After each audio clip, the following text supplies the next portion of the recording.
The conference hall aboard the Galactic Coalition flagship Harmony of Worlds hummed with the low chatter of a dozen different species.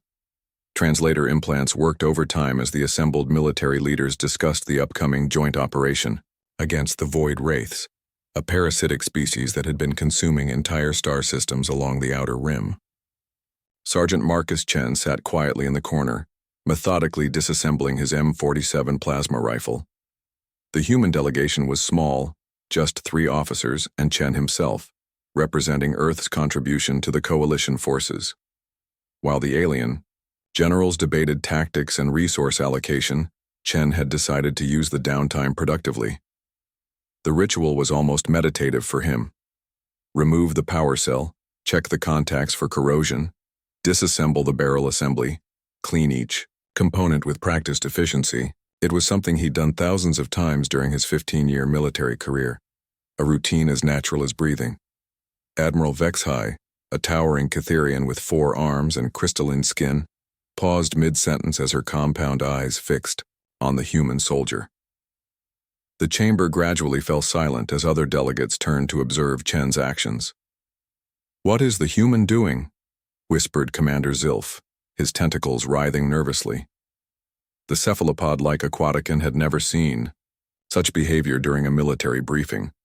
General Thorax of the insectoid Hivemind Collective clicked his mandibles in confusion. "He appears to be dismantling his weapon?" Chen, oblivious to the attention he'd drawn, continued his work. He used a small brush to clean carbon buildup from the firing chamber, his movements precise and economical. Each piece was inspected, cleaned and set aside in perfect order on the cloth he'd spread across his lap. Admiral Vexhai's tactical implants immediately began analyzing the human's behavior.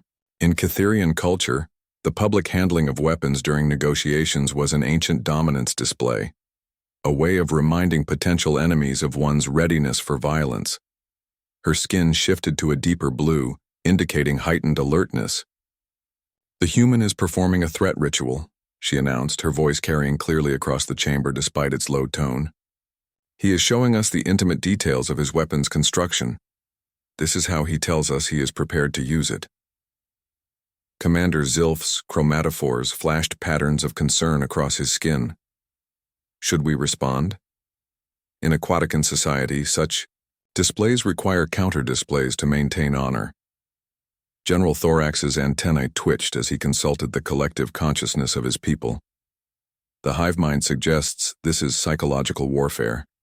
By showing such casual familiarity with instruments of death, he demonstrates his species' comfort with violence. Meanwhile, Chen had moved on to cleaning the rifle's scope.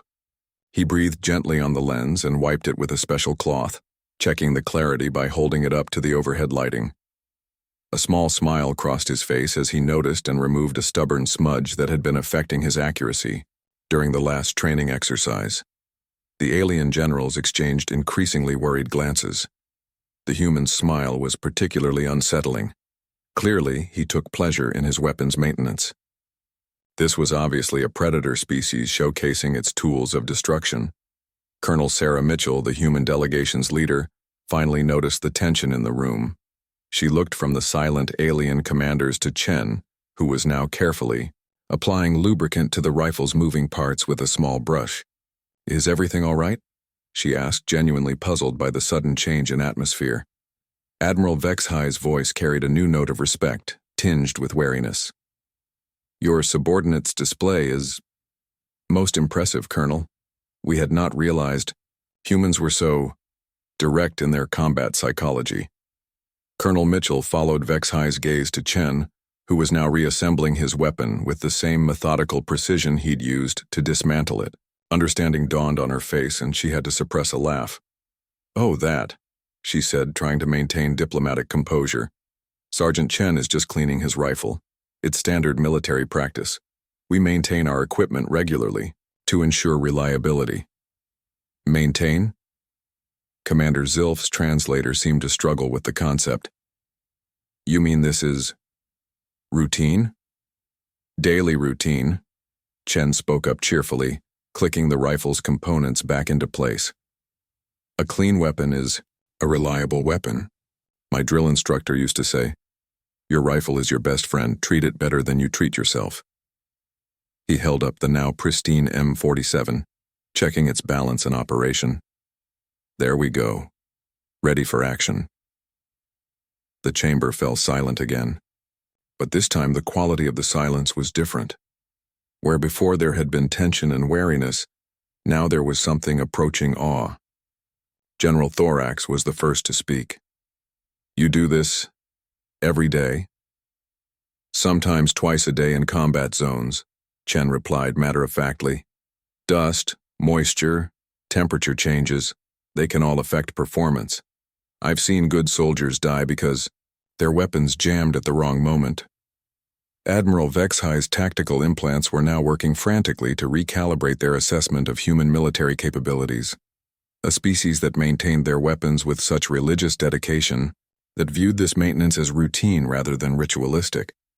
This wasn't a threat display. This was simply how humans were. Tell me, Sergeant, she said carefully, how long does this maintenance typically take you? Chen shrugged. About 20 minutes for a full breakdown and cleaning. Less if it's just a quick check and wipe down.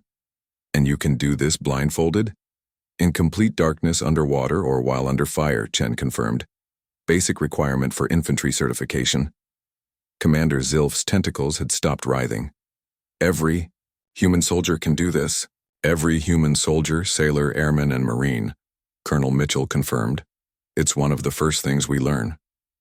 The alien generals exchanged glances that managed to convey both newfound respect and mild terror, a species where every individual soldier maintained their weapons with obsessive precision, where such dedication to the tools of war was considered basic competency rather than exceptional skill.